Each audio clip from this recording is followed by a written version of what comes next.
Good morning MCL.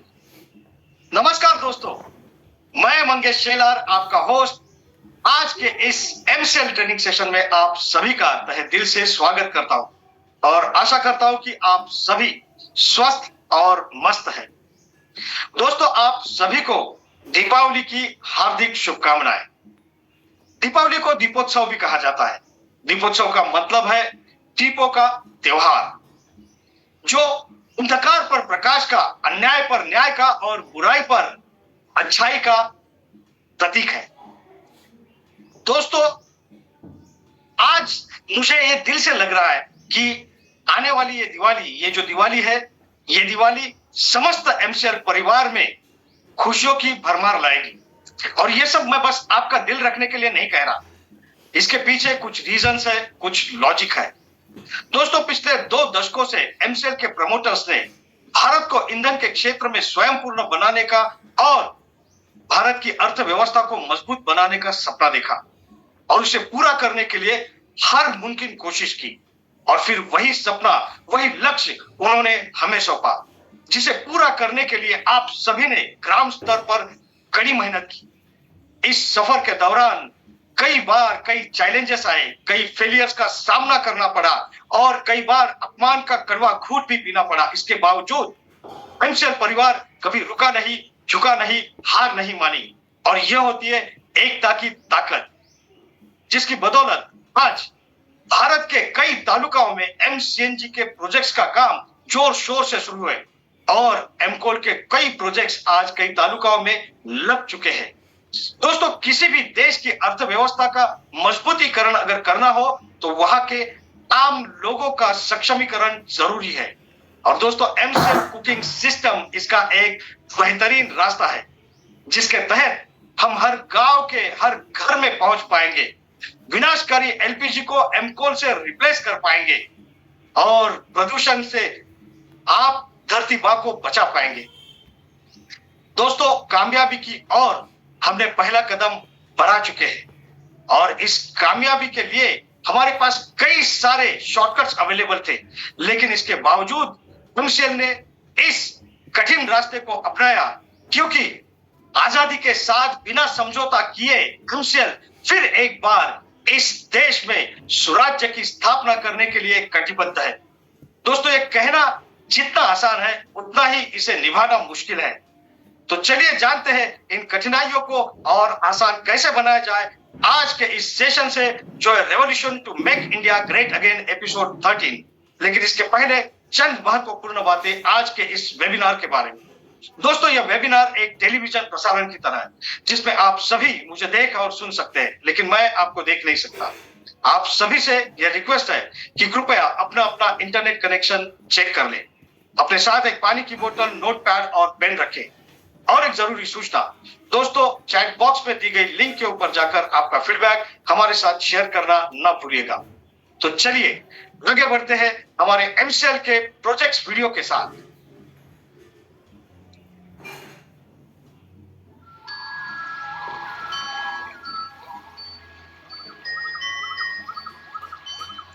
सृष्टि के निर्माण से लेकर अब तक हम इंसान विकास की एक उल्लेखनीय यात्रा कर रहे हैं। हम हमेशा नई चीजों को खोज कर, बदलती परिस्थितियों में खुद को ढाल कर दुनिया में औद्योगिक क्रांति लेकर आए। अब हमारी मौलिक जरूरतें सिर्फ खाना, कपड़े और छत नहीं रही, उसमें ईंधन भी जुड़ चुका है। और इस ईंधन की जरूरत को पूरा करने के लिए भारत करोड़ों रुपए खर्च करके दूसरे देशों से एलपीजी आयात करता है, जबकि यही आयात की हुई एलपीजी गैस दुनिया में धमाके और आग जैसी घटनाओं का सबसे बड़ा कारण है। जान का धोखा मानकर भी जरूरतमंद जब एलपीजी खरीदने निकलता है तो एलपीजी के दाम आसमान छू रहे होते हैं। भारत में लगभग 43% घरों में खाना बनाने के लिए साफ ईंधन भी नहीं मिलता और इस आंकड़े में 75% घर गांव और छोटे शहर के हैं।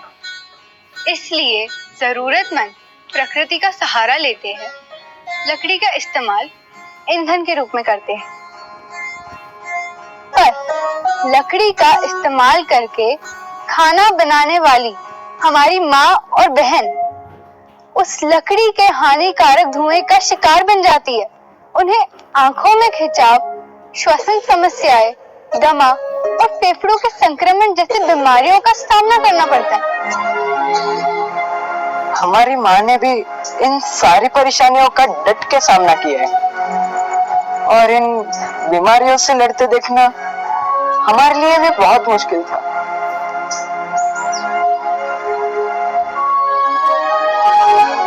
ये धुआं सिर्फ उनके नहीं बल्कि छोटे बच्चों और नवजात शिशुओं के स्वास्थ्य पर भी गंभीर परिणाम होता है।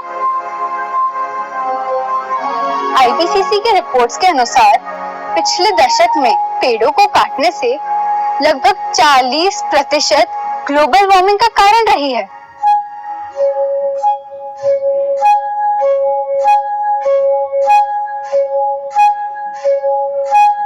पर्यावरण और मानवीय जीवन का ये बुरा हाल हम देख नहीं सके, इसलिए हमने पर्यावरण को बचाने के लिए नैसर्गिक तरीके से एक नया मानवीय आविष्कार बनाया है, एम कुकिंग सिस्टम।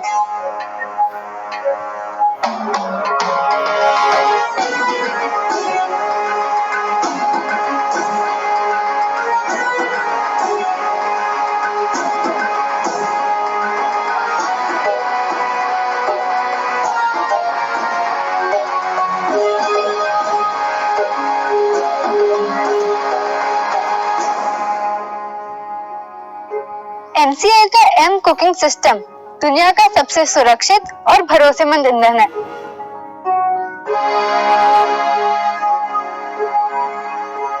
ये नेपियर घास से बनता है। नेपियर घास को काट कर नैसर्गिक तरीके से सुखाने के बाद इसे एक नया आकार दिया जाता है।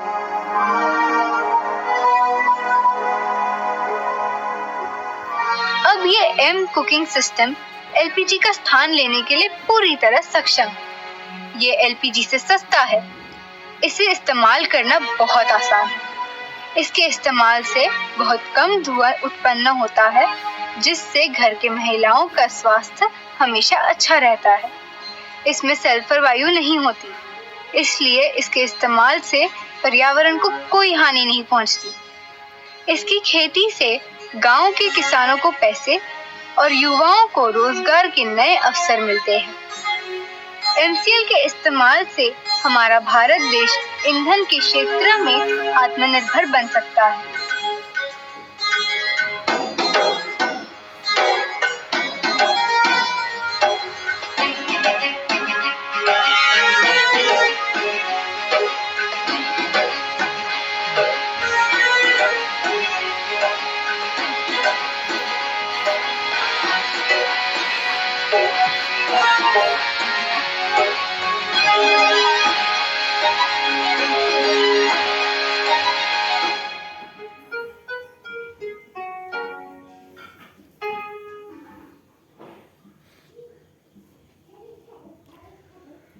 दोस्तों, अब मैं एमसीएल विजन, मिशन और कोर वैल्यूज पढ़ूंगा। आप सभी से यह गुजारिश है कि आप इसे मेरे साथ दोहराएं, जिसके लिए आप सभी के सामने एक स्क्रीन शेयर की जाएगी। तो चलिए पढ़ते हैं एमसीएल के लिए शपथ। मैं Mangesh Shelar Mira clean fuels limited का सदस्य हूं और अपने पूरे होशो हवास में हमारे संगठन के मिशन और विजन को हासिल करने में इसे सफलता दिलाने की शपथ लेता हूं। मैं एमसीएल के प्रत्येक सदस्य के साथ अपने परिवार के सदस्य की तरह व्यवहार करूंगा और एमसीएल में कभी भी किसी भी सदस्य के साथ उसकी जाति, धर्म, नस्ल, लिंग, संप्रदाय, बोली, शैली, मत और सामाजिक, आर्थिक तथा सांस्कृतिक अक्षमता के आधार पर भेदभाव नहीं करूंगा। मैं संगठन के मिशन को हासिल करने के लिए कड़ी मेहनत करूंगा और अपने संगठन को समृद्ध बनाऊंगा। मैं वादा करता हूं कि संगठन की संस्कृति की रक्षा करने के लिए सभी कर्तव्यों एवं जिम्मेदारियों को पूरी अखंडता, योग्यता और समर्पण के साथ पूरा करूंगा। मैं हमेशा एमसीएल के प्रमुख मूल्यों, नीति संहिता और आचार संहिता का पालन करूंगा और उसके खिलाफ किसी भी तरह के गलत आचरण के लिए, हर कार्रवाई के लिए तैयार रहूंगा। मैं न्यायोचित आदेशों का पूरी ईमानदारी के साथ पालन करने और काम में किसी भी तरह की चुनौती का सामना करने के लिए तैयार रहने का वादा करता हूं। एमसीएल विजन 2030 तक भारत को ईंधन के क्षेत्र में आत्मनिर्भर बनाना। लक्ष्य एमसीएल एक ऐसी मूल्य श्रृंखला विकसित करने के लिए प्रतिबद्ध है जो ऊर्जा, पर्यावरण और आम लोगों को सशक्त बनाने के लिए समर्पित है। बुनियादी मूल्य नवाचार, कुछ नया करना है तो पुराने तौर तरीकों से काम करना बंद करें। पर्यावरणवाद, अगर पर्यावरणवाद के हित में सोचना कोई सिद्धांत है तो इससे बेहतर सिद्धांत दूसरा नहीं हो सकता।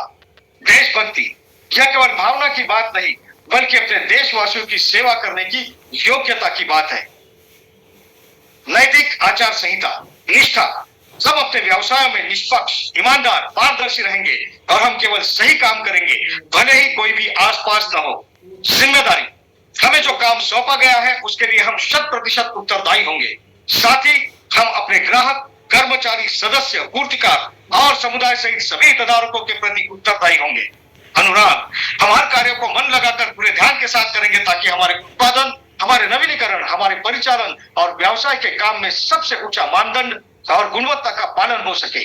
आदर, अपने सभी हितधारकों के प्रति हम हमेशा विनम्र और भरोसेमंद बने रहेंगे ताकि अपने हर चरण में अपनी प्रगति कर सके। मानवता, हम अपने व्यवहार से यह दिखाएंगे कि हमारा एक ही धर्म है, मानवता की सेवा। नैतिक आचार संहिता, हमारे एमसीएल के मिशन को हासिल करने के लिए एमसीएल से जुड़े हर व्यक्ति को आजीवन इस आचार संहिता का पालन और प्रचार करना चाहिए। गोपनीयता अनुरक्षण, एमसीएल आपको बहुमूल्य जानकारी सिखाती है और बांटती है। उस गोपनीय जानकारियों को अपने परिवार के सदस्यों और करीबी दोस्तों सहित किसी भी व्यक्ति को नहीं बताना चाहिए।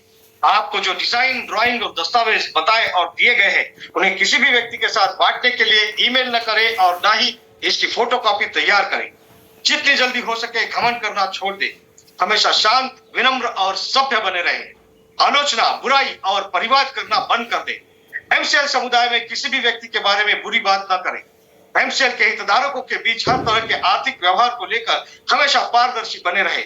याद रखें कि हमेशा धनराशि आपके द्वारा किए गए कष्ट की प्रतिफल होगी।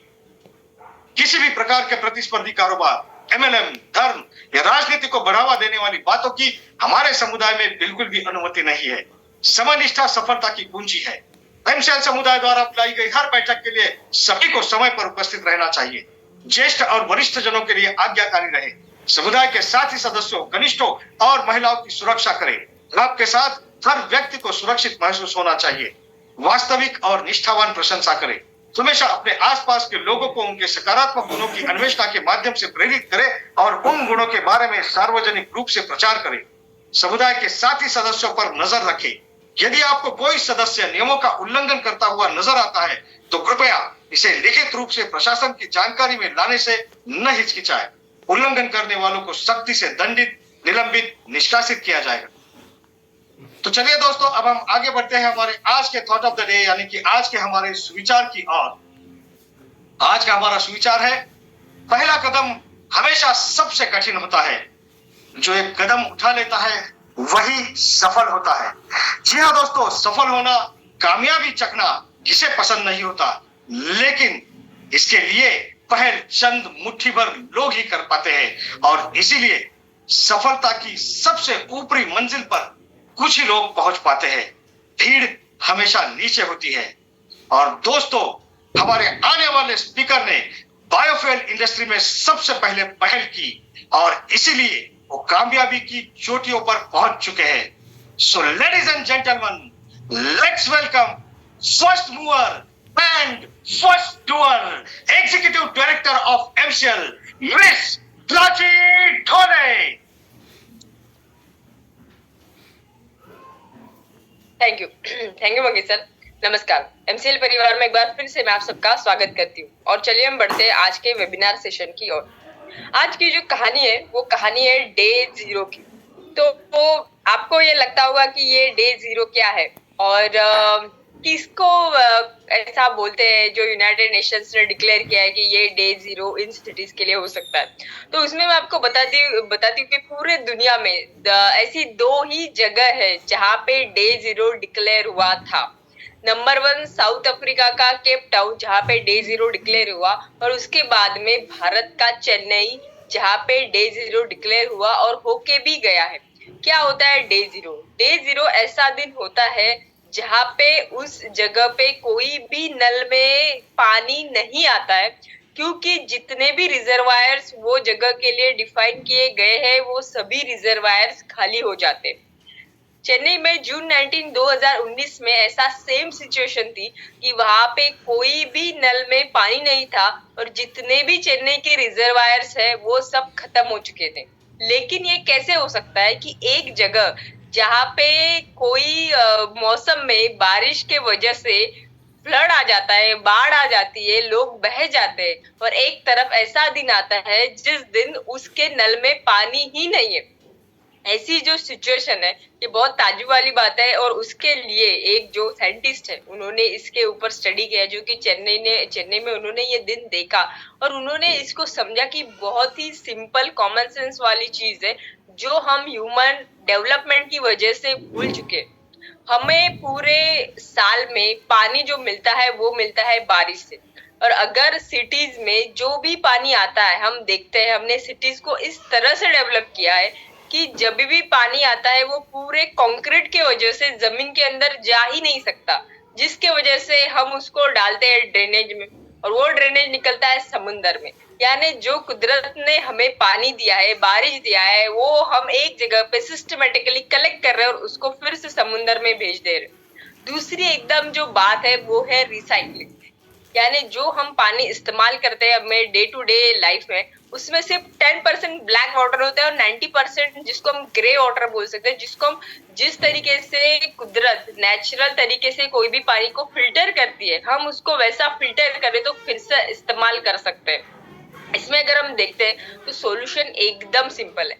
नंबर 1, जितना हमें बारिश का पानी मिलता है उसको हम जमीन के अंदर डालें, और नंबर 2 ये है कि उस पानी को जो हम डे टू डे लाइफ में यूज करते हैं उसको रिसाइकल करें। लेकिन रिसाइकल ऐसा नहीं कि जिसके लिए बड़े बड़े प्लांट लगाने, वेस्ट ट्रीटमेंट लगाने, ऐसा नहीं है। सिंपल तरीका, जब भी कोई पानी धरती माता के अंदर जाता है तो धरती माता की खुद की लेयर्स होती है सैंड की, स्टोन की, जिसके वजह से हमें ग्राउंड वाटर एकदम 100% क्लियर मिलता है। वैसे ही जिसको वेटलैंड सिस्टम बोलते हैं, यानी वेटलैंड फिल्टर सिस्टम, जिसमें हम खुद एक साथ लेयर बनाते हैं, जैसे कि पहला लेयर एक पत्थरों का होता है, दूसरा लेयर कुछ जो चूरा होता है ब्रिक्स का उसका होता है, ऐसे 7-8 लेयर अगर हम बनाए तो वो जो हमारा डेली उसका पानी है वो फिर से हम बाहरी उपयोग के लिए इस्तेमाल कर सकते हैं। अगर हम ये देखते हैं कि आज भारत देश दुनिया का एक ऐसा देश है जो कि 100% ग्राउंड वाटर पर डिपेंड है। इतना ही नहीं, हमारा पूरा एग्रीकल्चर सिस्टम ग्राउंड वाटर पर डिपेंड है, और अगर हमने अभी अपने ग्राउंड वाटर के लिए कुछ नहीं किया तो according to United Nations Bharat देश सबसे ज्यादा इफेक्ट होगा और हमारा ग्राउंड वाटर तेजी से नीचे गिर रहा है। हमें इन सभी चीजों के लिए जो सस्टेनेबल चीजें, जो सिस्टम है जो कि हम पुरखों से यूज कर रहे हैं, उसको इस्तेमाल करना बहुत इंपॉर्टेंट है।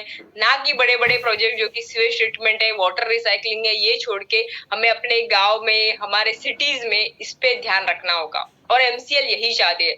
एमसीएल ऐसे ही सस्टेनेबल सॉल्यूशन भारत के हर एक गांव में, हर एक तालुका में इस्तेमाल करना चाहती है, ताकि हम फिर से उसको इस्तेमाल कर सके। और एमसीएल इस सभी सस्टेनेबल सॉल्यूशन की वजह से जब वो हर एक गांव में जाएगा तब हम फिर से number 1 economy in the world बन सकेंगे। तो चलिए अभी बुलाते हैं ऐसे इंसान को जिनके पास में ये ब्लूप्रिंट 100% रेडी है कि किस तरह हर एक गांव, हर एक तालुका में हम अपने सॉल्यूशन का इस्तेमाल करके भारत को फिर से number 1 economy in the world बना सकते हैं। ऐसे हमारे MD and CEO dynamic leader doctor Shyam Golab sir.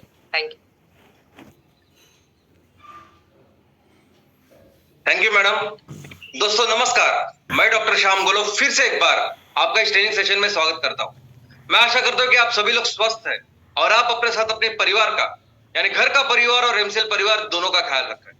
मैं ये भी उम्मीद करता हूं कि आप सभी लोग 1 घंटा बहुत अच्छी एक्सरसाइज कर रहे हो, अपने हार्ट, अपने लंग को मजबूत कर रहे हो और अपनी इम्यूनिटी को बढ़ा रहे हो। तो चलिए शुरुआत करते हैं आज के इस सेशन के साथ। दोस्तों पूरे ब्रह्मांड में, पूरे यूनिवर्स में हमारे पृथ्वी जैसा ग्रह नहीं। किसी भी दूसरे ग्रह के ऊपर हमारे जैसी दुनिया या हमारे जैसे जीव नहीं है। नासा कितने सालों से, न सिर्फ नासा ही नहीं, कई सारे रिसर्च इंस्टीट्यूट्स है, कितने सालों से कोशिश कर रहे हैं ये देखने की कि ऐसा कौन सा ग्रह हो सकता है दूसरा कि जिसके ऊपर जीवन है। कोई भी ग्रह अभी तक मिला नहीं। ये जो मूवी में दिखाई देते हैं कि कुछ सालों बाद मनुष्य अपनी धरती छोड़ के दूसरे ग्रह पर जाएगा, या दूसरे ग्रह वाले हैं वो एलियंस हमारे यहाँ ग्रह पर आते हैं, दूसरे ग्रहों पर अपने अपने अलग अलग दुनिया है, ये सब गलत है। अभी तक इतने सालों में कहीं भी कोई भी ऐसा ग्रह इसकी पुष्टि अभी तक हुई नहीं। लेकिन सिर्फ इतना ही नहीं, वो तो बाहर की दुनिया, बाहर के ग्रह तो एक जगह, हमारा जो सोलर सिस्टम है, हमारा जो सौर मंडल है, उस सौर मंडल में भी अगर आप देखोगे कि सूरज और उसके 8 ग्रह, पहले तो 9 हुआ करते थे, अभी 8 ग्रह है। इन 8 ग्रहों के बारे में जो हमें ज्यादा जानकारी है, इस दूसरे ग्रह के यहां भी कोई भी ऐसी पुष्टि नहीं है कि वहां जीवन है, वहां लाइफ है। पृथ्वी एकमेव ऐसा ग्रह है कि जिसके ऊपर ये जीवन है, दुनिया है। लोग कहते हैं कि ये जो हो रहा है ये उसके ऊपर जो वातावरण है, एटमॉस्फेयर है, उसकी वजह से। लेकिन दोस्तों, एटमॉस्फेयर ये शब्द कैसे बना है? तो एटमॉस और स्फीयर यानी वायु का, स्फीयर यानी आवरण।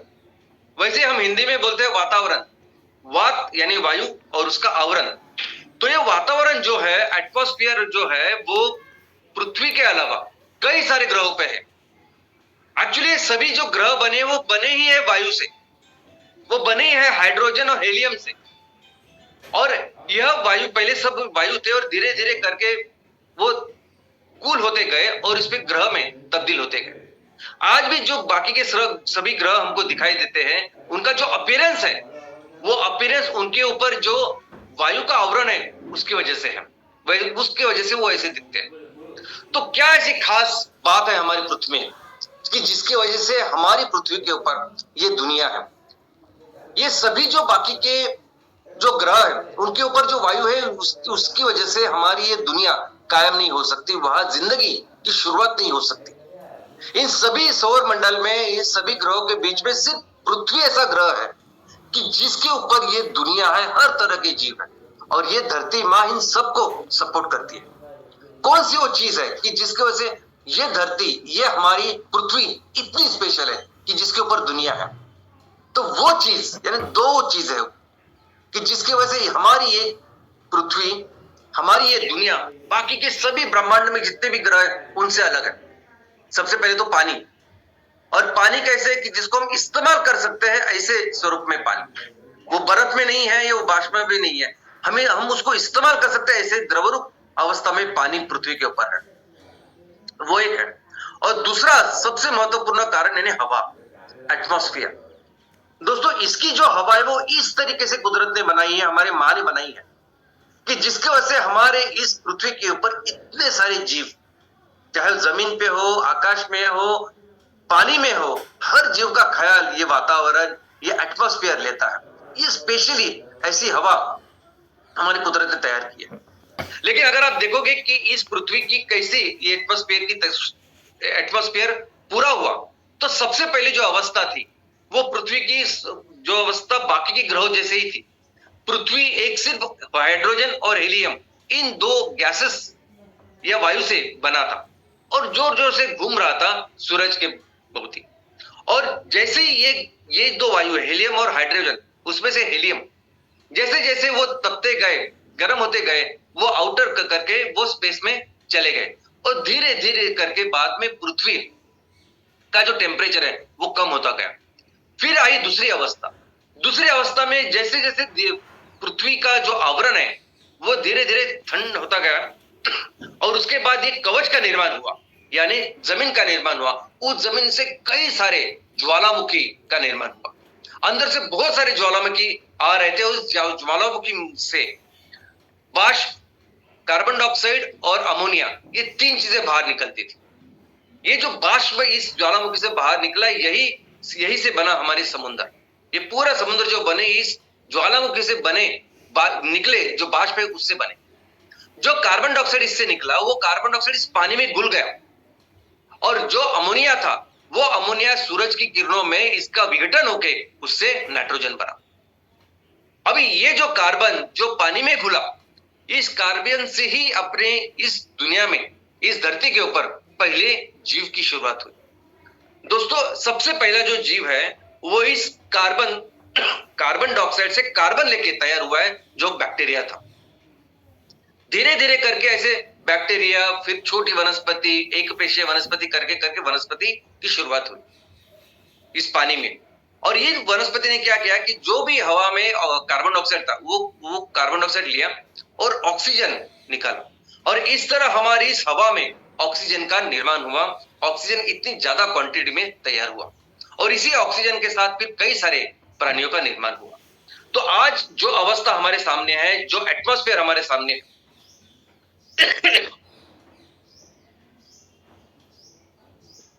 उसके देख सकते हैं कि हमें इसके अलग अलग लेयर्स हैं।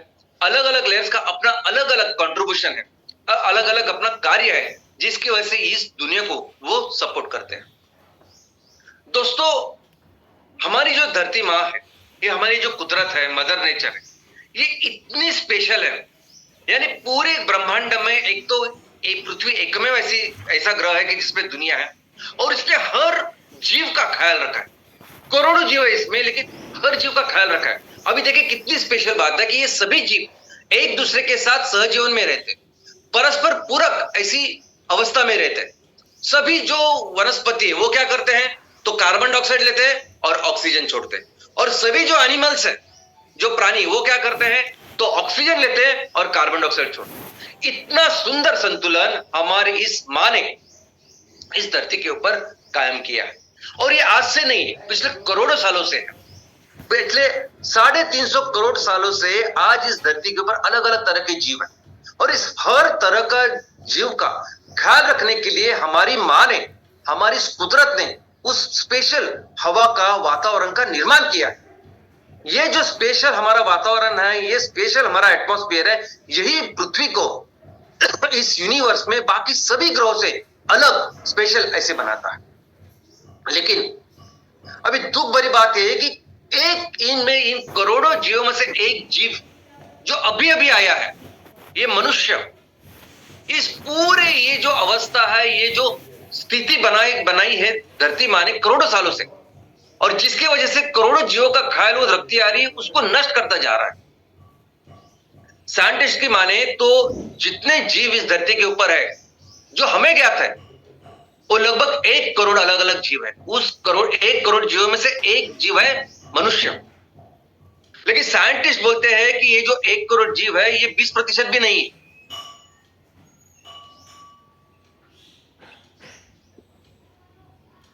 अस्सी 80% जीव इस धरती के ऊपर ऐसे हैं कि जिनके बारे में हमें पता ही नहीं है।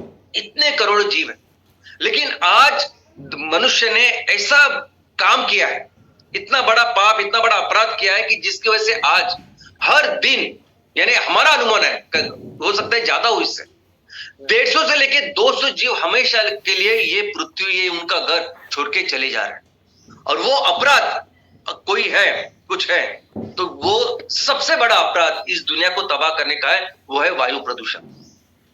जिस वायु की वजह से, जिस स्पेशल परिस्थिति की वजह से आज हम लोग जिंदा है, ये दुनिया है, कैसे हम उसको बर्बाद कर सकते हैं? लेकिन मनुष्य ये कर सकता है, कर रहा है। और आज इस दिन के ऊपर आप जिस भी गांव में हो, शहर में हो, आप अगर आजू बाजू की परिस्थिति देखो तो हमारी हवा बहुत प्रदूषित ऐसी हुई है। भारत की बात करें तो भारत वायु प्रदूषण में बहुत आगे, यानी सबसे ज्यादा वायु प्रदूषण अगर किसी देश में है तो आज की तारीख में वो भारत में। और हमारे देश के लिए ये बहुत बड़ा सिर्फ पर्यावरण का इशू नहीं रहा, हमारे देश के लिए ये बहुत बड़ा स्वास्थ्य का इशू बन चुका है, बहुत ज्यादा। इस प्रदूषित हवा की वजह से न जाने कितनी सारी बीमारियां आज हमारे सामने है। इनफैक्ट आज की तारीख देखो, ये सभी जो इंफॉर्मेशन है ना, ये आज इंटरनेट पे अवेलेबल। 2023 की ये फिगर है, सबसे ज्यादा दुनिया के जो 10 प्रदूषित शहर है ना, उसमें से 6 भारत से, उससे भी ज्यादा सबसे ज्यादा प्रदूषित जो दुनिया में 30 शहर है, उसमें से 22 आज की तारीख में भारत में। तो आप समझ सकते हैं कि किस तरीके से ये वायु प्रदूषण हमारे देश में अभी बढ़ रहा है। अभी इस वायु को जिस कुदरत ने, हमारी माँ ने जैसे बनाया, उसका कंपोजिशन सिंपल ये है। उसमें नाइट्रोजन है 78%, उसमें ऑक्सीजन है 20.9% या 21% बोल सकते हैं हम लोग, और बाद में तीसरा जो मेजर वायु है उसको कहते हैं ऑर्गन, और बाकी के जो थोड़े बाष्प वगैरह सब कुछ है। जिस कार्बन डाइऑक्साइड की हम बात करते हैं वो कार्बन डाइऑक्साइड सिर्फ 0.03% बस इतना ही है। ये हमारा नॉर्मल कंपोजिशन है, और ये कंपोजिशन ऐसा क्यों है तो इसके पीछे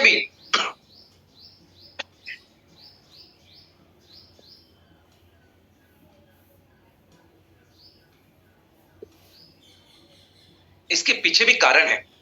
हर एक वायु का अपना अपना कार्य है। ये जो नाइट्रोजन हम कहते हैं ना, ये नाइट्रोजन हम सभी जो एनिमल्स है, मनुष्य जिस प्रोटीन से बनता है, ये प्रोटीन आता है इस नाइट्रोजन से। प्रोटीन नाइट्रोजन से बनता है अमाइनो एसिड, और अमाइनो एसिड से बनता है प्रोटीन, और इस प्रोटीन से बने हम सब लोग।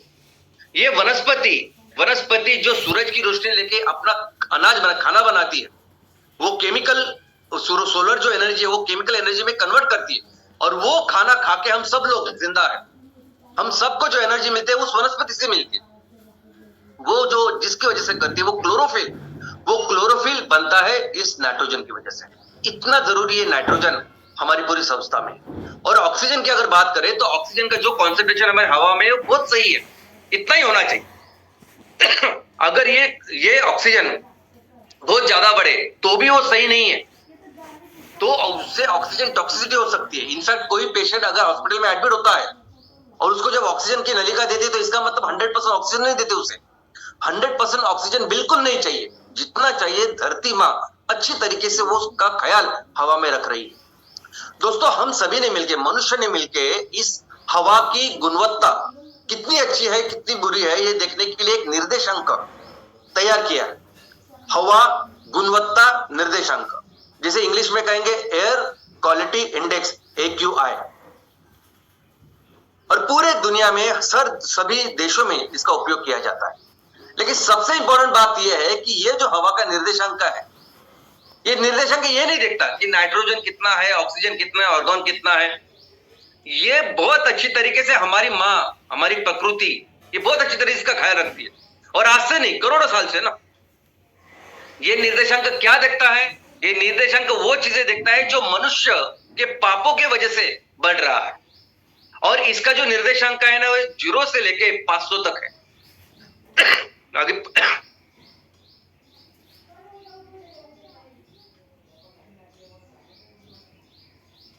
पहले जो 50 है, पहले 50 तक हवा बहुत अच्छी है। 100 तक भी अगर आप देखो तो हवा ठीक ठाक है।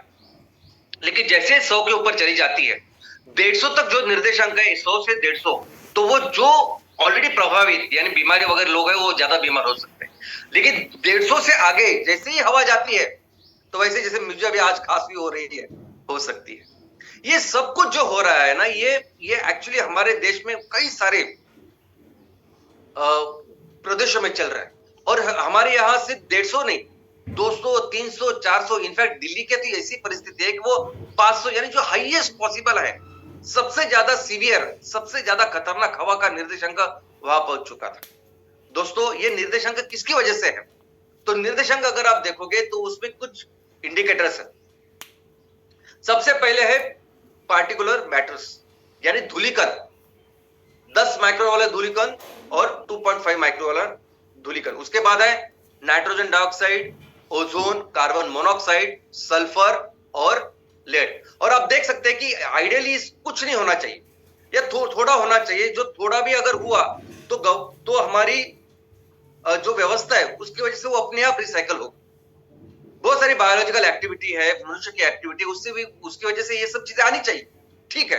लेकिन वो उस कंट्रोल, वो जो लिमिट है उसमें आनी चाहिए, जिस लिमिट में ये पूरी अवस्था उसका ख्याल रखेगी और हमें कोई भी प्रॉब्लम नहीं होगा। लेकिन धीरे धीरे करके हर चीज बढ़ रहा है। दोस्तों, इस सभी जो 8 पैरामीटर्स आपने देखे, सबसे महत्वपूर्ण पैरामीटर यानी बहुत सारे शहरों में अभी ये AQI इंडिकेटर्स लगे हैं, मशीन्स लगे, जो मशीन देखती है कि हवा में ये कितना है, वो कितना है, सब कुछ। लेकिन अगर एक सिंगल पैरामीटर जिससे देखना हो कि हवा कितनी अच्छी है या कितनी खराब है, वो सिंगल पैरामीटर क्या है? तो सिंगल पैरामीटर है धूलिकण, वो सिंगल पैरामीटर है पार्टिकुलेट मैटर, यानी धूलिकण को ही कहते हैं पार्टिकुलेट मैटर। और वो किससे भी हो सकते हैं, यानी सिर्फ धूल के नहीं, जिसको भी हम जलाते उसका हो सकता है, किसका भी हो सकता है। और ये दो तरह के जो है निर्देशांक जिसको हम मेजर करते हैं हवा में कितने हैं। सबसे पहले है PM10 यानी 10 माइक्रोन हुआ। तो आज अभी जो चित्र आप दिख रहे हैं उसमें जो बड़ा पत्थर आपको नजर आ रहा है वो है 10 माइक्रोन।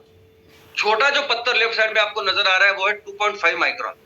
और उसके बीच में जो पेशी आपको नजर आ रही है वो है रक्त पेशी, लाल रक्त पेशी जो खून में होती है, जो दिखाई नहीं देते। तो आप सोच सकते हैं कि कितने छोटे छोटे ये कण होते हैं। इनफैक्ट हमारा जो बाल के जो रेडियस है वो 50 से 70 माइक्रोन होती है। तो एक बाल से 5 से 7 10 माइक्रोन वाले छोटे छोटे धूलिकण तैयार हो सकते हैं। और एक ही बाल से कम 20 से लेके 30 छोटे छोटे 2.5 माइक्रोन वाले इतने छोटे छोटे धूलिकण हो सकते हैं। और वो क्या करते हैं दोस्तों, ये जो धूलिकण है ना, ये शरीर को बिल्कुल नहीं चाहिए। ये जो मैं खांसता हूं या हम लोग जो खांसते हैं ना, ये बेसिकली उसको निकालने के लिए खांसते हैं। ये ऐसी चीजें होती है जो हमें हमारे इन्फ्लेमेशन जो नहीं चाहिए, ये हवा में नहीं होनी चाहिए, इसको निकालने के लिए हम लोग खांसते हैं। अस्थमा की डेफिनेशन अगर आप देखोगे, अस्थमा क्या है, डॉक्टर से पूछोगे तो डॉक्टर क्या बोले कि अस्थमा यानी वो चीज की जो कोई एक एलर्जिक होती है, एलर्जन होता है जिसकी आपको एलर्जी होती है, और जैसे ही वो अंदर चला जाता है तो पूरा जो हमारा रेस्पिरेटरी सिस्टम है, हमारे लंग्स, हमारी श्वास नलिका, पूरी तरह से वो उसको बाहर निकालने की कोशिश करते हैं, दरवाजा बंद कर देते हैं। अगर आपको कोई भी मेहमान या कोई राक्षस अगर आपके घर पे आ रहा है तो उसको बंद करने के लिए आप दरवाजा बंद करेंगे ना, वैसे पूरा हमारा रेस्पिरेटरी सिस्टम दरवाजा बंद कर लेता है और उससे फिर हमारी सांस फूलती है।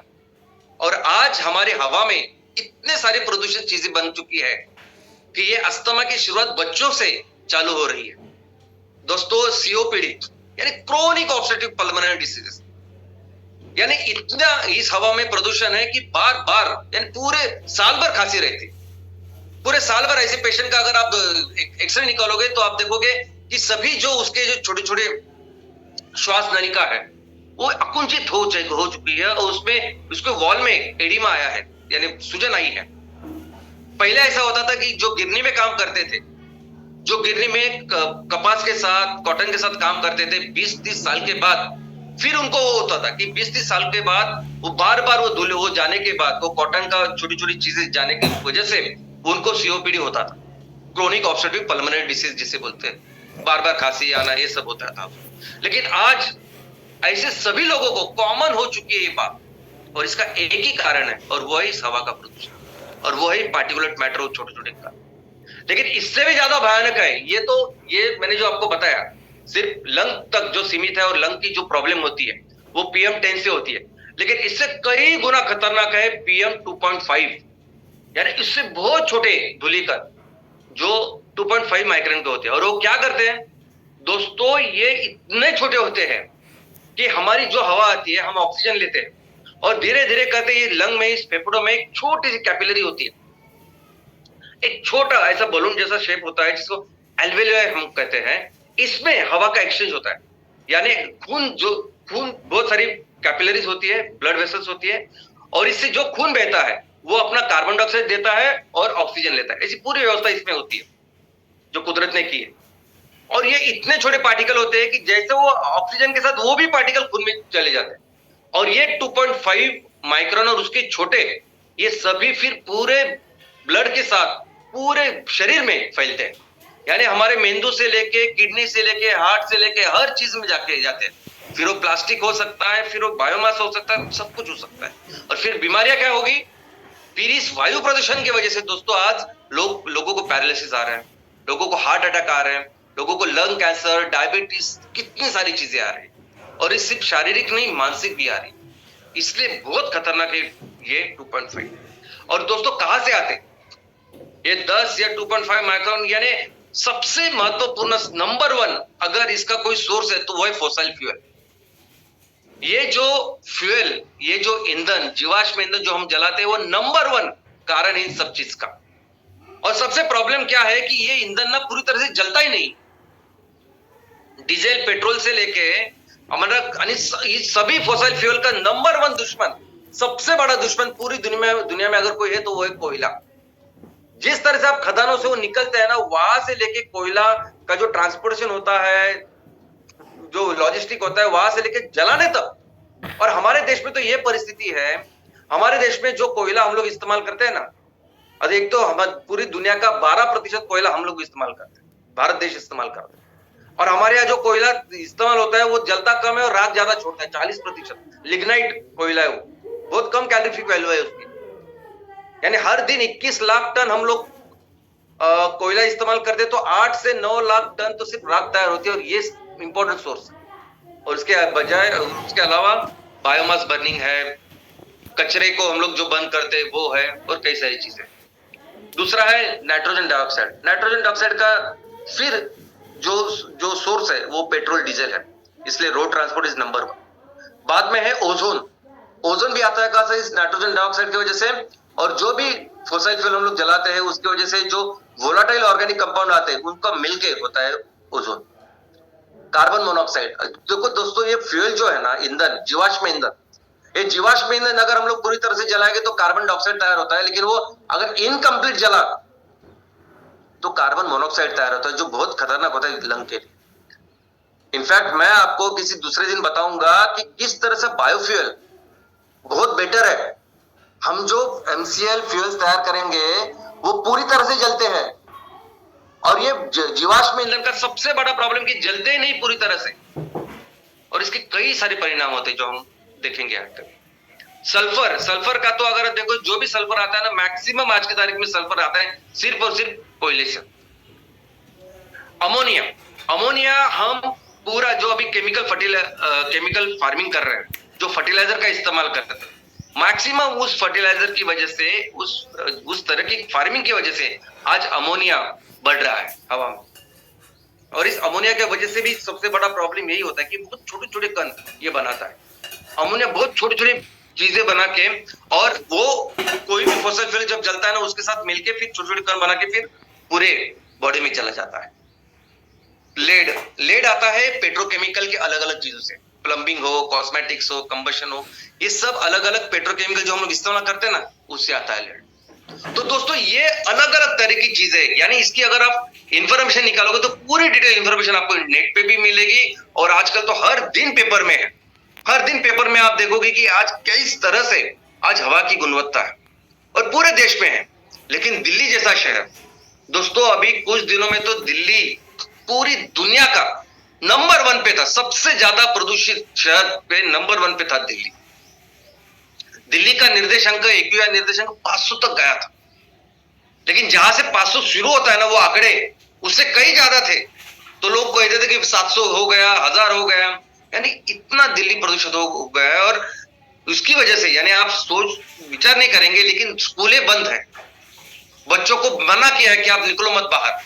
जो भी मॉर्निंग वॉक के लिए, इवनिंग वॉक के लिए जाते थे, एक्सरसाइज के लिए जाते थे, उनको मना किया है कि आप मत जाइए बाहर इतनी हवा प्रदूषित है। कैसे करें, क्या करें? और ये सिर्फ दिल्ली की बात नहीं है, मुंबई में भी आप देखोगे ना, तो मुंबई में भी आज बहुत, हमने 200, 250, 300 तक आज AQI है। यानी हाई कोर्ट ने, स्पेशली हाई कोर्ट ने गवर्नमेंट को बोला है कि आपको फटाके बिल्कुल जलाने नहीं है। उन्होंने भी स्कूल, कॉलेज, बाकी सब चीजों पे रिस्ट्रिक्शन, मास्क के रिस्ट्रिक्शन चालू किए। बैंगलोर, यानी हर सिटी, अभी बैंगलोर में भी मैं बताता हूँ कि वहां बच्चे के जो डॉक्टर होते हैं, पीडियाट्रिशियन हम कहते हैं, उसकी एक एसोसिएशन है। उन्होंने बैंगलोर को यह बताया है कि हमारे अभी हम लोग जो भी बच्चे को अभी आज उसका ट्रीटमेंट करते हैं, देखते हैं, 3 में से 1 बच्चे को आज अस्थमा है। इसका कारण है प्रदूषण। और सिर्फ इतना ही नहीं दोस्तों, देखो ये क्या है, ये बड़े बड़े शहर की जो मैं बात कर रहा हूं ना, वहां AQI इंडेक्स मशीन है, हमें दिखाई देता है कि बाबा मशीन है तो ऐसा ऐसा हो रहा है। बड़े बड़े शहरों के बारे में हमें पता चल रहा है। लेकिन सिर्फ शहरों की बात नहीं है, आज हमारे देश में कई सारे ऐसे गांव भी है। अभी सोचिए, ऐसे गांव है, छोटे छोटे शहर है, जिसके बाजू में बहुत बड़े बड़े इंडस्ट्रियल कॉम्प्लेक्सेस है, बड़े बड़े इंडस्ट्रियल कॉम्प्लेक्स है, वहां प्रदूषण कितना ज्यादा होता होगा। ऐसे गांव, ऐसे छोटे छोटे शहर जहां खदानें हैं, बड़े बड़े खदानें, कोयले की हो सकते हैं और किसकी हो सकती है, वहां कितना प्रदूषण है। ऐसे गांव, ऐसे शहर की जहां उसको लग के औष्णिक ऊर्जा केंद्र है। ऐसे औष्णिक ऊर्जा केंद्र जो चलते हैं कोयले के ऊपर, सोचिए कितना ज्यादा वो है। तो आप अपने आजू बाजू अगर देखोगे हवा की क्या परिस्थिति है, तो आज बहुत ही भयंकर परिस्थिति है। और इसके कारण अगर आप देखोगे तो नंबर 1 कारण इन सभी चीज का अगर कुछ है तो वो है ये जीवाश्म ईंधन।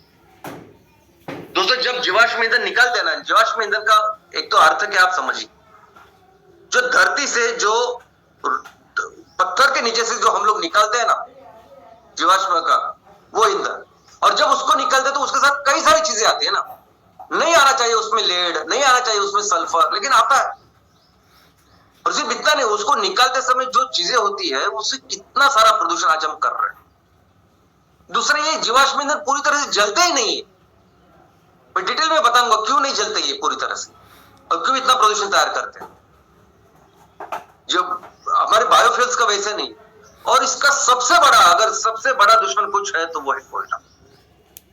दूसरा है बायोमास बर्निंग, यानी एग्रीकल्चर, जो पूरा हमारी खेती है, खेती होने के बाद हम लोग जो पराली हो या बाकी कोई भी हो, खेती को जो कचरा होता है, उसके जो बायोमास तैयार होता है, एग्रीकल्चर वेस्ट जो तैयार होता है, उसे आज किसान जलाते हैं। दिल्ली की बात देखें तो लोग बोलते हैं कि दिल्ली में सबसे ज्यादा ये जो कोहरा होता है, ये जो हवा खराब होती है, उसकी वजह से कि उसके आजू बाजू जो पंजाब हरियाणा वहां जो खेत है, वहां लोग खेत जलाते हैं फसल लेने के बाद।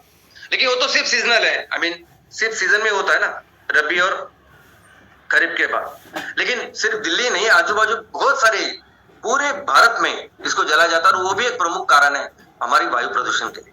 लेकिन उससे भी ज्यादा प्रमुख, उससे भी ज्यादा महत्वपूर्ण कारण ये है कचरा। आज, और सिर्फ भारत का कारण नहीं है, पूरे दुनिया में कारण नहीं, कि पूरे दुनिया में और पूरे भारत में गांव से लेकर शहर तक कचरे का व्यवस्थापन कैसे करें। सबसे आसान तरीका मनुष्य को ऐसे लगता है कि उसको जलाओ, कचरे को जलाओ। लेकिन हम नहीं जानते कि इस कचरे को जलाने की वजह से आज कितने बड़े प्रॉब्लम्स हो रहे हैं। कुछ गैसेस तो ऐसे निर्माण होते हैं ना इसको जलाने के बाद, जो डायरेक्ट कैंसर तैयार करते हैं, एक्सरे से खतरनाक है वो। और कुछ ऐसी चीजें, जैसे आप प्लास्टिक जला रहे हो, कहां से आता है खून में प्लास्टिक? वो इसीलिए आता नहीं, ये जब आप जलाते हो उसके थोड़ी छोटे छोटे धूलिकण जो बनते हैं, ये पीएम बनता है और बाद में वो अंदर जाते हैं। और इस साल भर अभी चालू है। हम किसानों को बोलते हैं कि आप जलाते हो तो थोड़े 2-3 महीने होते हैं, लेकिन बाकी साल भर हर दिन आज हम कचरा जला रहे हैं। दूसरा इंडस्ट्रियल पोल्यूशन है। सभी इंडस्ट्री मैक्सिमम जो इसका इस्तेमाल करते हैं वो है फॉसिल फ्यूल, फर्नेस ऑयल से लेके कोयले तक, और बाद में ऑफकोर्स कोयला, जैसे मैंने कहा। यानी हर जगह से, जैसे आप कोयले को हाथ लगाते हैं वहां से प्रदूषण चालू होता है। और ये पावर प्लांट, यानी बहुत कम, भारत में जो लिग्नाइट इस्तेमाल होता है वो बहुत ही लो कैलोरीफिक वैल्यू का कोयला है, बहुत ज्यादा प्रदूषण करता है। और दोस्तों, इंडोर एयर पोल्यूशन, अभी हम लोगों ने बाहर के हवा के प्रदूषण के बारे में बात कर रहे हैं। आपको अंदाजा ही नहीं कि अंदर, घर के अंदर कितना पोल्यूशन होता है। आज बाहर जितना पोल्यूशन होता है, सोचो अगर उसके 50 गुना 100 गुना अगर घर के अंदर पोल्यूशन हो तो क्या परिस्थिति होगी वहां पे रहने वाले लोगों की। और वो है, और ओनली रीजन, सिर्फ एक कारण, ऐसा समझे कि अगर उस लोगों में कोई 10, 12, 15 लोग सिगरेट दिन भर फूक रहे हैं, तो उससे जो प्रदूषण होगा ना, उतना ही प्रदूषण कभी कभी सिर्फ इस कुकिंग फ्यूल से होता है। Only reason indoor air pollution, कहीं भी हो, भारत में हो, पूरी दुनिया में हो, इंडोर एयर पोल्यूशन का एक ही रीजन है, और वो है कुकिंग फ्यूल। कुकिंग के लिए जो फ्यूल इस्तेमाल करते हैं ना, वो एकमेव कारण है इंडोर एयर पोल्यूशन का, जो ज्यादा नुकसान पहुंचाता है। बाकी और एक कारण है देश में हमारे, कि हमारे यहाँ ईंधन में मिलावट होती है। ये जो रिक्शा, छोटे छोटे टेम्पो, ट्रक वाले लोग होते हैं ना, कि इनको अगर पेट्रोल डीजल में अगर थोड़ा सस्ता मिले तो वो बहुत, उनको पैसे बचते हैं, और वो चालक मालक होते हैं, उनको वही उनका पेट उसके ऊपर होता है। तो उसमें क्या होता है कि उसमें पेट्रोल डीजल में बाकी की चीजें डालते हैं, तो ये पूरी तरह से पहले तो जलता नहीं, और ज्यादा बिल्कुल जलता नहीं। और आप देखोगे कि ऐसे रिक्शा से, ऐसे ट्रक में से बहुत ज्यादा धुआं आता है। सेम अगर आप कोई दूसरी गाड़ी लोगे तो उसमें धुआं नहीं आएगी। इनमें से इतना क्यों आता है? क्योंकि वो ईंधन जो इस्तेमाल करते हैं वो मिलावट वाला होता है, जो बहुत ज्यादा धुआं, बहुत ज्यादा प्रदूषण करता है। इसके अलावा ट्रैफिक, आप कभी भी मोटरसाइकिल लेने जाते हो, कार लेने जाते हो, आप पूछते हो इसका एवरेज क्या है, तो क्या कहते हैं, under standard conditions. Standard condition है कि आप 50 से 70 किलोमीटर तक अगर आप बाइक चलाओगे तो आपको 50 जो कुछ एवरेज है वो देगी। लेकिन तो वैसे ही नॉर्मली जब गाड़ियां चलती है, वही गाड़ियां अगर सिर्फ 5 के एवरेज पे चले, 8 के एवरेज पे, 10 के एवरेज पे चले, तो नॉर्मली जो प्रदूषण गाड़ी करेगी उससे 4 से 8 गुना करती है जब वो एक जगह पे धीरे धीरे करके चलती है। तो इस ट्रैफिक की वजह से ना सिर्फ हमारे ईंधन वेस्ट होता है, टाइम वेस्ट होता है, लेकिन हमारा पर्यावरणीय हवा भी हम ज्यादा प्रदूषित करते हैं। और कंस्ट्रक्शन तो आज जो भी करता है उसको फर्क ही नहीं पड़ता कि हम लोग जो काम कर रहे हैं उसको से इतना प्रदूषण होता है और उसका भी हमें ख्याल रखना चाहिए, ऐसा कोई ज्यादा सोचता है। और ये सब चीजों की वजह से क्या हो रहा है, ये जो चीजें हो रही है जिसकी वजह से हम ये एकमेव ग्रह के ऊपर जो हवा है उसको प्रदूषित कर रहे हैं, और उसका ही हमको क्या खामियाजा या हमको क्या भुगतना पड़ रहा है, तो ये है कि पिछले साल ये रिपोर्ट आया, एक ग्लोबल स्टडी हुई जिसका नाम था GBD project, global burden of disease project. वायु प्रदूषण का हमारे हेल्थ के ऊपर कितना असर होता है उसके ऊपर ये प्रोजेक्ट था। वर्ल्ड के ऑर्गेनाइजेशन थे, हमारे देश से ICMR, Indian council of medical research थी, पब्लिक हेल्थ फाउंडेशन था, लैंसेट एक फाउंडेशन वो था, और उन्होंने बताया कि पूरी दुनिया में आज की तारीख में इस वायु प्रदूषण से 41,40,000 से भी ज्यादा लोग मर रहे हैं, उनकी मृत्यु हो रही है। और सबसे ज्यादा भारत में है जो है 9,80,000 से भी ज्यादा। और उन्होंने कहा कि भारत में अकेले सिर्फ इंडोर एयर पोल्यूशन से, यानी जो घर में ये कुकिंग फ्यूल की वजह से, ये चूल्हे की वजह से जो ईंधन होता है, जो प्रदूषण होता है, उसकी वजह से 6,10,000 से भी ज्यादा मृत्यु होते हैं। और दर्द की बात यह है कि इसमें ज्यादा महिलाएं और बच्चे होते हैं। और इसीलिए आज उन्होंने ये भी बताया कि जितनी भी मृत्यु आज भारत में हो रही है उसमें से 17.8%, यानी लगभग 16,70,000 इतनी मृत्यु आज हमारे देश में हो रही है। और सिर्फ मृत्यु नहीं, हेल्थ ही नहीं, लेकिन इकोनॉमिक लॉस भी अगर आप देखोगे तो $36.8 बिलियन, इसका मतलब है लगभग 3 लाख करोड़ से भी ज्यादा आर्थिक नुकसान भारत का, हमारे देश का इस वायु प्रदूषण की वजह से हो रहा है। और ये सभी जो परिणाम हो रहा है ना, ये परिणाम हमारे आने वाली जनरेशन के ऊपर हो रहा है दोस्तों। ये सभी जो हमारे बच्चे हैं, आज बच्चे के अगर आप हेल्थ देखोगे, जैसे मैंने कहा कि अस्थमा इतना बढ़ रहा है, यानी फिजिकल तो हो रहा है, लेकिन उसकी सब चीजों की वजह से उनकी मेंटल जो ग्रोथ होनी चाहिए, उनकी लर्निंग जो एबिलिटी है, पढ़ाई करने की जो एबिलिटी क्षमता है, या उनकी प्रोडक्टिविटी जो है, उस पर डायरेक्ट असर इस वायु प्रदूषण का आज की तारीख में हो रहा है। और ऐसी परिस्थिति में देखो, ऐसी सब परिस्थिति आज आपके सामने है, ये वायु प्रदूषण आज आपके सामने है। ऐसी परिस्थिति में हम सबका, हमारे इस घर का, हमारी फैमिली का कितना महत्वपूर्ण आज योगदान, महत्वपूर्ण आज हमारी भूमिका है, कितना इंपॉर्टेंट रोल है आज इस परिस्थिति में हमारा। हम हमेशा कहते हैं कि हमारा जो मिशन है ना, वो है सस्टेनेबिलिटी का। अभी सस्टेनेबिलिटी ये शब्द है ना, बहुत सारे लोगों को समझता नहीं है कि क्या है सस्टेनेबिलिटी। दोस्तों, सस्टेनेबिलिटी यानी एक सिंपल ये है कि पिछले करोड़ों सालों से हमारी धरती माँ जिस तरह से इस धरती को चला रही है ना, वैसे ही उसको चलाना, उस व्यवस्था को कायम करना, यही है सस्टेनेबिलिटी, बाकी दूसरा कुछ भी नहीं है। और मैं हवा की बात करूं तो जैसे हवा इस करोड़ों सालों से इस दुनिया के ऊपर, इस धरती के ऊपर है, वैसे ही हवा को कायम करना, यही है सस्टेनेबिलिटी। और हर कोई काम आज हम कर रहे हैं ना, हम बस उसी दिशा में कर रहे हैं। सबसे इंपॉर्टेंट ये प्रोडक्ट है दोस्तों, आपको अंदाजा नहीं कि ये प्रोडक्ट यानी कितना बड़ा सोशल कंट्रीब्यूशन है, कितनी बड़ी बड़ी चीजें दोस्तों, हम इससे हमें कितने प्रॉब्लम सॉल्व करने वाले हैं। आज अगर हमारे इस इंडोर एयर पोल्यूशन की वजह से, यानी चूल्हे में अच्छा ईंधन न होने की वजह से 6,10,000 से ज्यादा मृत्यु हो रही, लेकिन उसमें से ये जो मृत्यु है उसके पीछे कम से कम 60 लाख से भी ज्यादा ऐसे होंगे कि जिनको हमेशा के लिए बीमारी हो रही। और सबसे दर्दनाक और दुख की बात यह है कि किसको हो रहा है, ये हो रहा है महिलाओं को और बच्चों को। किसी भी राष्ट्र, जो भी राष्ट्र का ह्यूमन डेवलपमेंट इंडेक्स होता है ना, HDI बोलते हैं, HDI कंपैरिजन होता है कि किसका नंबर 1 इंडिकेटर होता है health expectancy, sorry life expectancy, कि आप कितने साल जिंदा रहो। दिल्ली के बारे में ये कहा जा रहा है कि अभी वायु प्रदूषण की वजह से 10 साल उनकी उम्र कम हुई है, 10 साल, और ये रिपोर्ट है प्रॉपर। दूसरा है फिर एजुकेशन है, बाद में है इनकम। लेकिन अगर हेल्थ, सिर्फ हेल्थ, अगर किसी राष्ट्र की हेल्थ कितनी अच्छी है उसका एक इंडिकेटर अगर कोई है, अगर आपको कंपेयर भी करना है भारत के साथ, अमेरिका या किसी भी देश के साथ, या किसी भी देश को देखना कि इसकी हेल्थ कैसी है, तो एक सिंगल इंडिकेटर क्या है पता? वो एक सिंगल इंडिकेटर है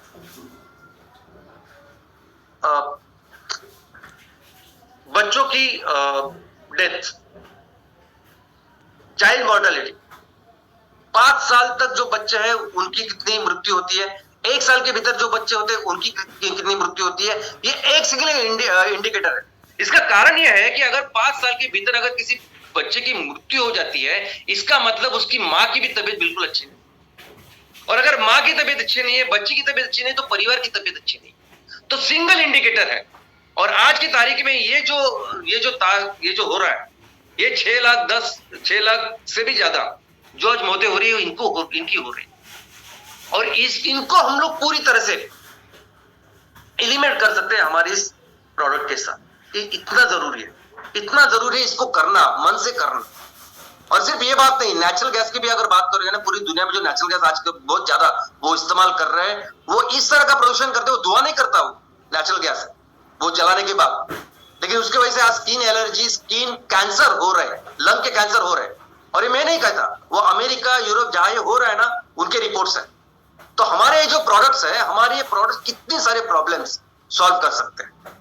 और सिर्फ इतना ही नहीं, ये हेमकल जो हमारा प्रोडक्ट है दोस्तों, पूरी दुनिया में वायु प्रदूषण का नंबर 1 रीजन, नंबर 1 राक्षस अगर कोई है तो वो है कोयला।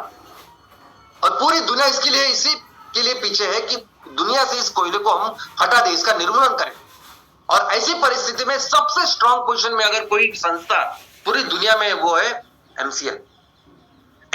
हमारे आप सभी के साथ, किसानों के साथ मिलकर हम दुनिया के लिए 30% तक कोयला बना सकते हैं, एमकोल बना सकते हैं।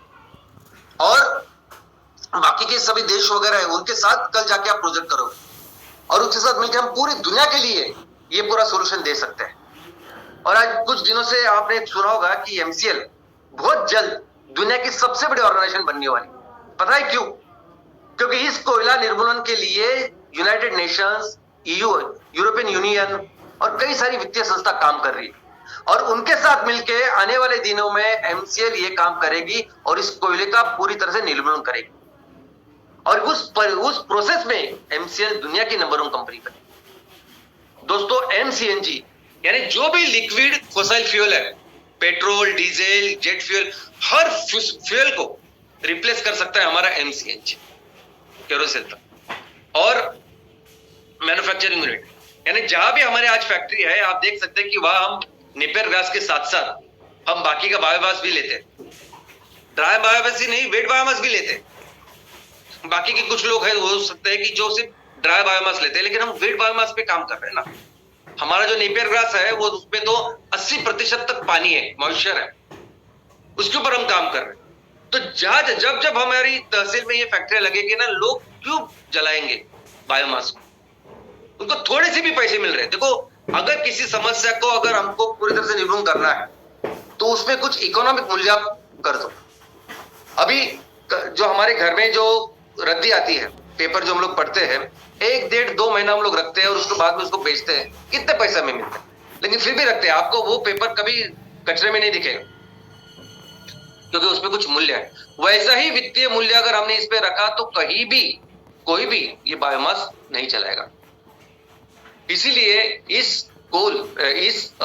एयर पोल्यूशन, ये वायु प्रदूषण का अगर लॉन्ग टर्म परमानेंट सॉल्यूशन कुछ है तो वो है कि सभी तरह के जो फॉसिल फ्यूल उसको कंप्लीटली रिप्लेस करना पड़ेगा हमारी MCL biofuels, and that is the only solution, long term solution, आने वाला सॉल्यूशन। और इसके साथ बहुत जरूरी है लोगों का पार्टिसिपेशन, लोग भी आने चाहिए। दोस्तों, ये जो सैटरडे सेशन मैं आपको बोलता हूँ ना, सैटरडे सेशन सिर्फ इसके कोई बिजनेस उस प्रॉफिट से कुछ लेन देना है ही नहीं, लेकिन जिस मिशन के साथ हम लोग काम कर रहे हैं ना, उसके लिए जरूरी है सैटरडे सेशन। ये 5E मिशन, ये सस्टेनेबिलिटी का मिशन, यानी लोगों को समझना चाहिए कि कचरा जो है वो कचरे को जलाना नहीं चाहिए। कैसे हम लोग एमसीएल को देंगे और इस कचरे को पूरी तरह से रिसाइकल करेंगे, ये आना चाहिए। हर हफ्ते जब आप खड़े रहेंगे ना, देखो पहले 1 2 3 हफ्ते शायद लोग नहीं आएंगे, लेकिन अगर आप रेगुलरली हर वीक अगर आप ये सेशन करते हो, अपने गांव के लिए, तहसील के लिए खड़े होते हैं ना, तो कुछ हफ्ते बाद ये लोग कभी भी आपको छोड़ेंगे नहीं, जिंदगी भर आपके साथ रहेंगे। ये अफरोज शाह एक अकेला जाता था इस समुद्र का कचरा साफ करने, हर हफ्ते रेगुलर जाता। 8वें हफ्ते उसको 2 आदमी मिले, लेकिन उसके बाद दुनिया का बड़ा मूवमेंट इसकी शुरुआत की। बाद में उसको अमिताभ बच्चन से लेकर हर सेलिब्रिटी जाते थे उसके साथ और कचरा साफ करते थे। तो ऐसे बनता है आंदोलन, और ये बहुत जरूरी है, ये बहुत जरूरी है दोस्तों, ये सभी प्रॉब्लम का सॉल्यूशन के लिए। दोस्तों आज दिवाली है, आप सभी को दिवाली की बहुत बहुत शुभकामनाएं।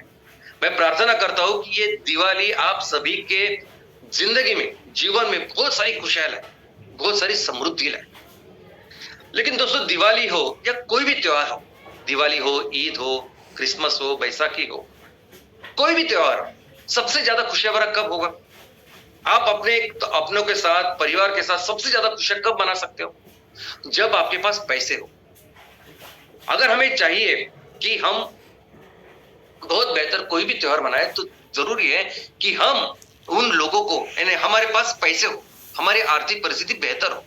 और अगर हम चाहते हैं कि हमारे गांव में, हमारे तहसील में जो लोग हैं वो बेहतर अपना त्योहार मनाएं, वो बेहतर अपनी दिवाली बनाएं, तो बहुत जरूरी है कि इसके ऊपर काम करना है कि कैसे उनका इनकम बढ़े, कैसे उनको पैसे हम दिला के दें ताकि वो त्योहार अच्छा कर पाए। आज आप अपने जहां भी आप हो, गांव में हो, शहर में हो, जहां से भी आप ये देख रहे हो, आप जरा ये होने के बाद थोड़ा सा मंडी में जाके घूम के आए। चीन ऐसे त्योहारों में 1 लाख करोड़ तक अभी चीजें हमको एक्सपोर्ट करता है, 1 लाख करोड़। और उस 1 लाख करोड़ की वजह से उस चीन में 9 लाख करोड़ तक की उसकी इकोनॉमी बिल्ड होती है। सोचिए अगर यही चीजें, यानी कई सारी चीजें जब आप जाओगे ना मंडी में, आपको पता चले कि हम कर सकते हैं, ये हमारे गांव में हो सकता है, हमारे लोग कर सकते हैं सब चीज। इसका रॉ मटेरियल आएगा हमारे किसानों से, महिला बचत गट, हमारे लोग इसको कर सकते हैं। और ऐसी सब चीजें करने में कितना सारा एम्प्लॉयमेंट जनरेशन हो सकता है, और कैसे भी जीडीपी बिल्डअप हो सकती है 9 गुना। अगर आप जाओगे तो आपको नजर आएगा। और दोस्तों बिजनेस एकमेव तरीका है इन लोगों को, उनको पैसे, इनकम दिलाने का। जरूरी है हर हफ्ते इस चीज के लिए हम खड़े रहे और ये डिस्कस करें, इसको आगे बढ़ाए। क्योंकि अगर हमने नहीं किया ये, तो ये बाहर की कंपनी आएगी और ये मीठा पानी हमको बेचेगी, हजारों करोड़ रुपए लेके जाएगी। और ये कंपनी, ये बड़ी बड़ी कंपनी आएगी और ये पान मसाला बेचने के लिए अमिताभ बच्चन से लेके, शाहरुख खान से लेके, अजय देवगन हो, अक्षय कुमार हो, सबको खड़ा करेगी और लोग उसके लिए पैसे देंगे। क्रिकेट में जितने भी हमारे स्टार्स है, सुपरस्टार, वो सब आपको टीवी पे दिखाई देंगे। वो ऑनलाइन जो जुआ होता है उसके लिए। इन सभी चीजों से ना इकोनॉमी बढ़ेगी, ना हमारे लोग जो गांव में हैं, जो वहां है गांव में, तहसीलों में, ना उनको कुछ इनकम मिलेगा, ना एम्प्लॉयमेंट जनरेशन, ना उनको पैसे मिलेंगे। जरूरी है ये करना, और करेंगे दोस्तों, करेंगे हम। हर तहसील में हमारा जो पोटेंशियल है वो बहुत ज्यादा है। हम सभी दुनिया के सबसे अमीर ऐसे देश में पैदा हुए हैं, आपको अंदाजा ही नहीं है। हम इतना सब कुछ जनरेट कर सकते हैं, मैं कहता हूं हर तहसील में। इस इकोनॉमी की हम बात कर रहे हैं, सिर्फ 10,000 करोड़ की नहीं, ये 50 से लेकर 70,000, 80,000 करोड़ की इकोनॉमी हम बना सकते हैं, क्योंकि हमारे सामने है। ये इतनी खेती, ये लोग, ये सब कुछ एक कुदरत ने बहुत एहसान किया हमारे ऊपर। हम बहुत अमीर देश में पैदा हुए हैं। हम एक काम करेंगे, हम अपने तहसील में वो उस इकोनॉमी का निर्माण करेंगे, हमारे हर घर को एक बहुत अच्छा मैक्सिमम इनकम दिला के देंगे, और उसके बाद फिर हर घर, हर त्योहार बहुत अच्छी तरह से करेगा। और इस प्रोसेस में हम फिर से अपने देश को दुनिया के सबसे महान ऐसा देश बनाएंगे। धन्यवाद।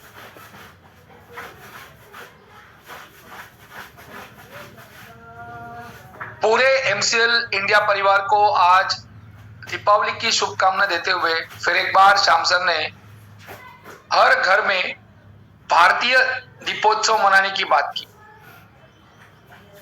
आज हमारे गांव के, हमारे शहरों की जो आबो हवा बिगड़ती जा रही है, उसको सोचने का समय है। आज जब हम पूरे भारतवर्ष में जहां जहां पर पूरे विश्व में हमें अभी दीपावली का सेलिब्रेशन कर रहे हैं, उस वक्त हमें हमारे बदलती हवा का भी चिंता करने की जरूरत है और उसमें काम करने की जरूरत है। वो किस तरह से है वो शाम सर ने बताया। So good morning MCL India परिवार, और एक फ्राइडे वेबिनार शाम सर का हमारी सोच पे एक जोरदार प्रहार। जी हाँ, अगर आप वर्तमान पत्र पढ़ते हैं तो मुंबई जैसे शहरों में, दिल्ली जैसे शहरों में क्या हो रहा है वो आपको मालूम पड़ेगा। श्याम सर ने उसको बहुत क्लियरली अधोरेखित किया है।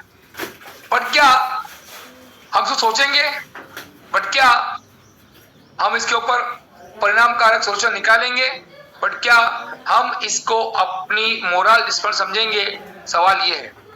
और मुझे आशा है, उम्मीद है पूरा एमसीएल इंडिया परिवार जो इस देश की आर्थिक आजादी की तरफ एकता से बढ़ रहा है वो जरूर सोचेगा, और यही सोच इस दीपावली की, इस दीपोत्सव की सही मायने में सोचोगी। So thank you Prachi madam, Shyam sir, and obviously thank you entire से परिवार, और सबको आज बहुत प्यार भरी दीपावली आपके सबके घर में प्यार के, अभिमान के और भारत के स्वाभिमान के दिए जले और हम उस दौर में आगे बढ़े। बस यही सबको one more time happy Deepavali. जय हिंद, जय MCL. Thank you very much doctor Lavesh sir. And दोस्तों, फिर एक बार मैं आप सभी लोगों को ये याद दिलाना चाहता हूं कि चैट बॉक्स में जो लिंक आप लोगों के साथ में शेयर की गई है, कृपया इस लिंक के ऊपर जाकर आपका फीडबैक हमारे साथ शेयर करना ना भूलिएगा।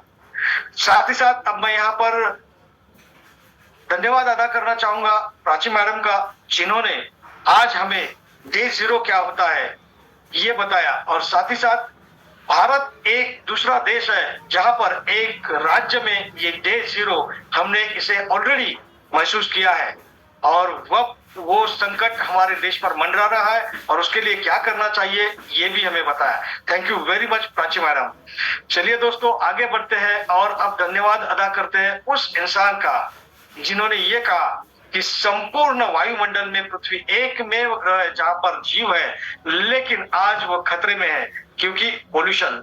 और साथ ही साथ इस पोल्यूशन को मिटाने के लिए हमें क्या करना चाहिए और कौन सा ऐसा सॉल्यूशन है, वो उन्होंने हमारे सामने रखा, और वो है हमारे doctor Shyam Golab sir. So thank you very much Shyam sir for enlightening us and giving us the solution। और हम आपसे वादा करते हैं कि आने वाले चंद दिनों में जो सपना आपने देखा है उसे हम पूरा करेंगे। दोस्तों, मैं शुक्रिया अदा करना चाहूंगा हमारे सारे नेशनल सस्टेनेबिलिटी कंसल्टेंट, हमारे सारे एमएसएस, सारे एमवीपी, हमारे सारे चैनल पार्टनर्स और हमारे सभी स्टेक होल्डर्स का। दोस्तों, ये दीपावली सही मायनों में हमारे सभी के घरों में खुशियां और सुख समृद्धि लेकर आने वाली है, क्योंकि अब मौसम बदल रहा है। तो दोस्तों, फिर एक बार आप सभी को दिवाली की हार्दिक शुभकामनाएं देते हुए मैं मंगेश शेलार, आपका होस्ट, आप लोगों से कहना चाहूंगा, कृपया ये दिवाली आप खुशियों भरी मनाइए, लेकिन सेफ दिवाली मनाइए और अपना ख्याल रखिए, अपने परिवार का और संपूर्ण एमसीएल परिवार का ख्याल रखिएगा। इसी के साथ ये आज का वेबिनार यहीं पर समाप्त हुआ। धन्यवाद।